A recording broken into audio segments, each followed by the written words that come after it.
মৰিয়নীত BJP নিৰ্বাচনী প্ৰচাৰ সভাত প্ৰাক্তন শ্ৰমমন্ত্ৰী ৰূপেশ গোৱালা ৰূপজ্যোতি কৰ্মীৰ হৈ প্ৰচাৰ চলালে ৰূপেশ গোৱালাই তুংগত উঠিছে ৰাজনৈতিক দলৰ নিৰ্বাচনী প্ৰচাৰ মৰিয়নীৰ ৰূপজ্যোতি কৰ্মীৰ হৈ নিৰ্বাচনী প্ৰচাৰ চলালে প্ৰাক্তন মন্ত্ৰী ৰূপেশ গোৱালাই মৰিয়নী নগাধুলি চাহ বাগিচাৰ ৰাজহুৱা প্ৰেক্ষাগৃহত অনুষ্ঠিত এক বিশাল নিৰ্বাচনী প্ৰচাৰত অংশ লৈ ৰূপেশ গোৱালাই ৰূপজ্যোতি কৰ্মীৰ জয় নিশ্চিত বুলি দাবী কৰে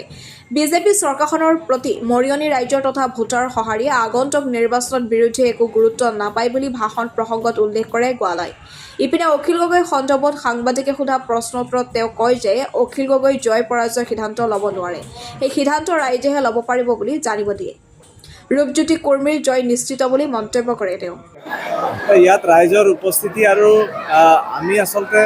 সভা সমিতিবিলাকত যিহেতু অংশগ্ৰহণ কৰিয়ে থাকোঁ গতিকে ৰাইজৰ চেহেৰা চালে বুজা যায় যে ৰাইজে কি বিচাৰিছে আৰু মই ৰাইজৰ চেহেৰা চাই একেবাৰে আশ্বস্ত হৈছোঁ যে ৰূপজ্যোতি কৰ্মী ডাঙৰীয়া যোৱাবাৰতকৈ ভাল ভোটত জিকিব আজি মৰিয়নী কেইখন নিৰ্বাচনী সভাত আপুনি অংশগ্ৰহণ কৰিব গতিকে আৰু এখন সভালৈ আমি যাম দুখন সভা আজি কৰিম আৰু ইয়াৰ পিছত মই নাজিৰালৈ যাম চৰকাৰী যিবোৰ আঁচনি বাগিচা অঞ্চলত বহু লোকে পোৱা নাই বুলি অভিযোগ উঠাইছিলে সেই সন্দৰ্ভত আপুনি কি ক'ব যিহেতু এপিকৰি গুটিপাতৰ ক্ষেত্ৰত বহুত অনিয়ম হৈছিলে বুলি কৈছিলে চাওক অনিয়মৰ যদি কিবা তথ্য আপোনালোকৰ হাতত আছে তেন্তে দিলে নিশ্চয় আমি তাৰ ওপৰত ব্যৱস্থা ল'ম কাৰণ সেই গোটেই কামখিনি কৰাৰ দায়িত্ব আমি মেনেজমেণ্টক দিছিলোঁ ফৰ্ম ফিল আপৰ পৰা আৰম্ভ কৰি গোটেইখিনি মেনেজমেণ্টে চোৱা চিতা কৰিছিল কাৰণ তথ্য তেওঁলোকৰ হাততে আছে যে বাগানত কোন কাম কৰে সেইকাৰণে গোটেই তথ্যখিনি তেওঁলোকে আমাক যোগান ধৰিছিল যদি ক'ৰবাত কিবা তথ্য আপোনালোকৰ হাতত আছে কিবা অনিয়ম হোৱা আপোনালোকে যদি আমাক দিয়ে আমি লগে লগে একশ্যন ল'ম আৰু কিছু মানুহ নিশ্চয় বাদ পৰি গৈছিল সেইটো হয় বাদ পৰি যোৱাৰ বিভিন্ন কাৰণ হ'ব পাৰে কিছুমান মানুহ সময়মতে আবেদন নকৰিলে কিছুমান মানুহৰ কাগজ পত্ৰ শুদ্ধ নাছিল বিভিন্ন কাৰণত বাদ পৰি যাব পাৰে সেইকাৰণে পুনৰ এই আঁচনিটো আমি আবেদন খোলা ৰাখিছিলোঁ আৰু এতিয়াও ইলেকশ্যনৰ পিছত তেওঁলোকে আবেদন কৰিব পাৰিব যিসকলে বঞ্চিত হৈ আছে তেওঁলোকে সকলোৱে এই আঁচনিৰ সুবিধা লাভ কৰিব আপোনাৰ নিজৰ সমষ্টিত কেনেকুৱা হৈছে নিজৰ সমষ্টিত ভাল পৰিৱেশ খুবেই ভাল কাৰণ মোৰ বনোৱা ৰাইজৰ প্ৰতি যথেষ্ট বিশ্বাস আৰু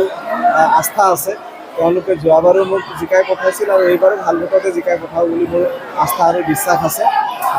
তেখেতসকলে যথেষ্ট ভাল পায় মোক আৰু ময়ো তেখেতসকলক যথেষ্ট ভাল পাওঁ শ্ৰদ্ধা কৰোঁ মোৰ বিশ্বাস আছে ভাল ভোটতে জিকি যাম ৰাইজৰ দলৰ সভাপতি অখিল গগৈ কৈছে মৰিয়নীৰ পৰা আৰু আপুনি আজিয়ে উপস্থিত হৈ ৰাইজৰ কেনেধৰণে অনুভৱ হৈছে কৈছে ৰাইজৰ সভাপতি যদি আপুনি অখিল গগৈ ডাঙৰীয়াৰ কথা শুনে তেন্তে তেওঁতো বিজেপিৰ সকলো বিধায়কে আঁতৰাই দিম বুলি ক'ব এতিয়া কিমান দূৰ বাস্তৱ হ'ব সেই সিদ্ধান্তটো ৰাইজেহে ল'ব তেওঁতো সিদ্ধান্ত ল'ব নোৱাৰে ময়ো সিদ্ধান্ত ল'ব নোৱাৰোঁ মই থাকিম নে আঁতৰিম ৰাইজতকৈ ডাঙৰ আমি কোনো নহয় ৰাইজেহে ডাঙৰ গতিকে সেই সিদ্ধান্তটো 9 তাৰিখে ৰাইজেহে ল'ব যে ৰূপজ্যোতি কৰ্মী ডাঙৰীয়া আঁতৰিব নে থাকিব সেই সিদ্ধান্তটো আমি ৰাইজৰ ওপৰত এৰি দিম আমি নেতাসকল নোলোৱাই ভাল মৰিয়নীৰ পৰা সূৰ্য দাসৰ ৰিপৰ্ট এন এক্সপ্ৰেছ